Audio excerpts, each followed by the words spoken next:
everybody. Welcome to Life with the Lories. Check this out. Isn't this cool? We're inside today, so I can show you how we are going to be doing. Hello, Antonio. Welcome. I hope you had a good day. We're going to do lap booking today, so come on in, relax, join, have your friends come on over. I'm going to show you how to fold them to make into a lap book like I just showed you. I'm going to give you 3 of the companies that I have personally used with my family and I use a lot. And we have hubby extraordinaire here, so yes, the hand, woo, hands. Give you a hand. Yes, we love lap booking too. Unit studies, delight driven. It lends itself to so many things, and now lap booking has really come into its own, because now it's not just like, ooh, let's learn about corn, isn't that cute? It has become grammar. Let's diagram sentences. There are lap books about grammar. There are middle school lap books. There are high school lap books. Pretty soon we're going to have a Facebook party with one of the companies here, and I will let you see a journey through learning, and we're going to talk about some of their older grades lap books. Since so much of the lap books are kind of designed for the lower grades, 4th grade and under, there are a lot of kinetic learners out there, and they want to learn, and they want to keep on going, and if lap books are working, keep using them. So, who am I? I am Heather Laurie. Hello, replay people. Welcome. I am a homeschooling mom of 5. Well, one's graduated, so technically 4 now. And I have 4 who are on the autism spectrum. So my husband and I, we talk about special needs issues. We work with special needs. And now I am the author of a book called Homeschooling When Learning Isn't Easy. And I talk about sensory issues and autism and different ways to learn and when to start. I try to help you so that when you're done reading the book, reading the chapter, reading whatever, you're done with this Periscope. My hope is that tomorrow your schooling is better, more peaceful, easier. So I'm going to hand over the, oh no, he's got the look. Okay, guys, I'm sorry if you end up chasing around my dog Coco in about 2 seconds, but we're trying to keep him focused on lap booking. Okay, we're going to try. So here we go. Here you go. Now, this is a lap book that is partially done. My son did years ago. All you have to do is focus on my hands, honey. Like right here, he did sword, mace, lance, crossbow. He learned how to do this. He cut some of this out. Some of this is on colored paper. I found out very quickly he no longer liked coloring. See, that was his coloring. So, one of my very top tricks to making lap booking work is to use colored paper. Right now, see, this is Office Depot. Back to school papers. You can pick up colored pastels. The light color, like yellow, red, orange, they're engaging. These are ones that want to catch your attention. The blue ones you might want to try for something that is difficult for your child, like grammar or math, blues and greens, and these soft tones. So they're still engaged, they still get the beautiful colors in their lap book, but they're not stressed by anything. Now, those are just regular paper, printer paper, but this is cardstock. And I use cardstock particularly if I have a cover that has many pages in it, and I know it's going to be up and down, up and down, up and down. Or sometimes you have ones that spin, and you use materials such as this to put them all together. And it's just a little single ring. They're super cheap, but anything that goes on that I know is going to get a lot of wear and tear. It could be like vocabulary words. So I put those on cardstock. All right. Now, let's just go over the companies that I am using this coming year. First, Amanda Bennett. She is the one who brought me into lap booking and unit study, but I've now taken that to be lap booking. And she has all this great information already sourced out for me, things that I could go to the library for. So that's Amanda Bennett. I put her in the title so you can look her up if you wish. A Journey Through Learning. This is their St. Patrick's Day one, which my kids really love because we have Irish in our history. And they're very clear about their grades 2 through 7. And this is their little logo, so look for the 2 little kids having time. And in color, that's really bright and vibrant, very primary. And here is my good friend, Kelli. Kelli Becton she has a couple of boys. They love getting their hands on everything and kinetic, and it's really fun to watch. And this one's a frigate bird, and I thought, a frigate bird? Well, okay. Turns out to be really interesting. It comes with its own DVD. She's printed some of this out. You can download this stuff, so if you see frigate bird and you think, that's what I need to do immediately, like tomorrow, go right now. You can go to Kelli's, which is adventurehomeschool.com, and download whatever matches your family. All right, so one of the things is, let's see, glue. You need lots of glue for lap books, something to color, coloring pencils, markers. Sometimes you can use these sticky tabs or the littler ones. They're smaller, like glue dots. Glue dots are awesome. Double-sided tape, if you're like me and you bought all the scrapbooking stuff back in the 90s, but you never used it. Yeah, now I'm using it for my scrapbooking. By the way, if anybody says anything, you better tell me because I can't see it. Okay, Amanda Bennett's story gave this wonderful lady a lot of hope. Oh, Amanda Bennett is a sweetheart. Her husband is wonderful. They have a blueberry farm. I have to go to their blueberry farm someday. It's on my to-do list. Another thing for lapbooking is have a stapler. And I'll tell you why.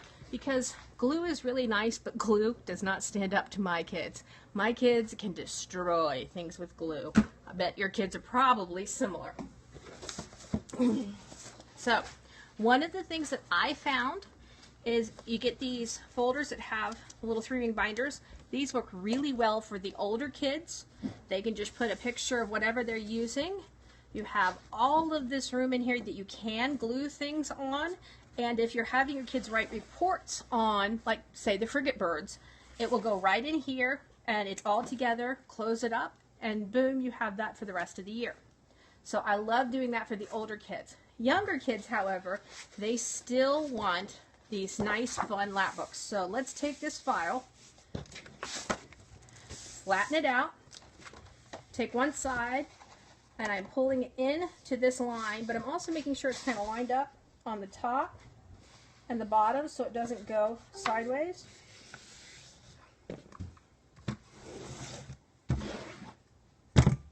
There we go. We have one side done already. Flip it over, and now this is going to just lock in there like a puzzle piece.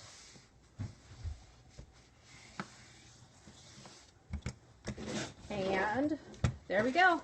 This is your basic lap book, right like that. Your child can put their name, they can put decorations. If you wish, they could put like this huge title page, something they cut from a magazine out here. And of course on the inside are all the little booklets, the information that they learn. Now what happens if you have a lap book that's big, that you've got a lot of information, and one of these little things, it's just not gonna make it? Well, a lot of people say glue another one on there. Like I said, my kids can eat through glue. That's just how they are. You guys have been around long enough to know that. You've seen them run in the house. Alright, so let's just real quick throw together a second one of these. And what...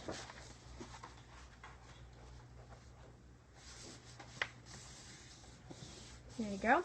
And what some people do is they just take some glue and they glue around through here, or even take double-sided tape and put it down through there. But you know what? I'm usually impatient doing this at the last minute, and I know my kids, they're impatient, just like Mommy. I probably gave them that.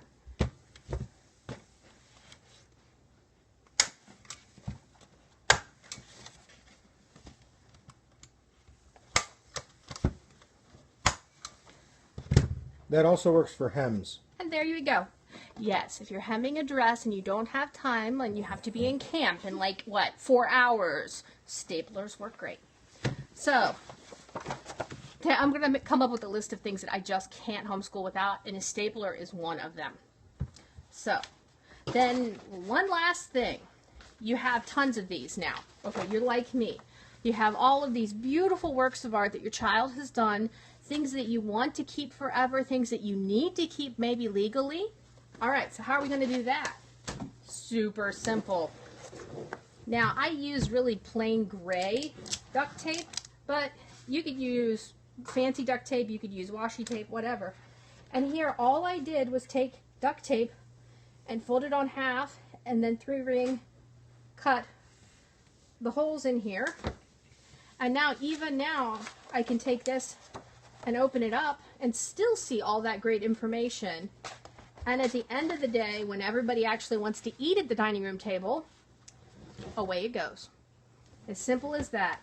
Just take a piece of duct tape and put the holes in it, and you are done. Okay, let me talk to my friends. Thank you, sweetheart. All right, does anybody have any questions about lapbooking? I'd love to answer any questions you have. Are those, one of the things were those the only businesses out there doing lapbooks? Oh, no. You can get free lapbooks. Oftentimes, you can just take a simple unit study and make it into a lapbook. There are many other, I think there was a unit study a week company, kind of had a heraldic look to it. I'll have to look that up. But there are a lot of places out there that you can still get materials. I just happened to show you the ones that I know for sure that we're using. We're doing a whole bunch on birds. In fact, the kids are kind of grossed out, but I have owl pellets waiting. And, excuse me, I figure we'll do that around Halloween, maybe like spooky owls. You know, I have an owl thing, so, we're going to have a good time. And I use lapbooks for, kind of when things start getting dead, when the kids are like, oh, really?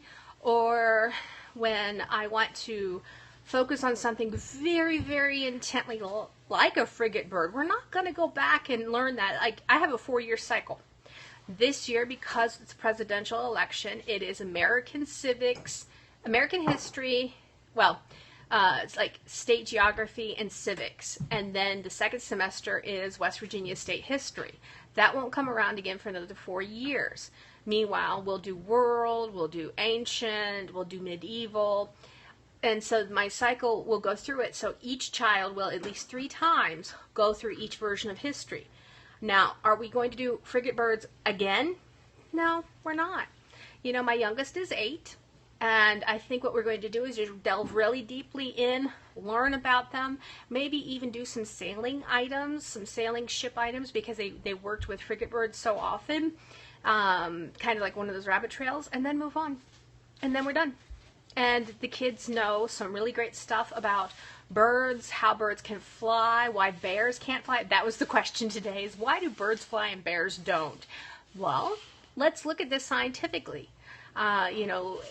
I don't want to give flippant answers during homeschooling when an earnest question comes up like that. So what we're doing is we're looking at birds and finding out why birds fly. Sherry Selgenson, you love this. We know you do. I'll probably go on YouTube and find some of your videos. Sherry Selgenson, do you guys remember back in March I did an interview with her?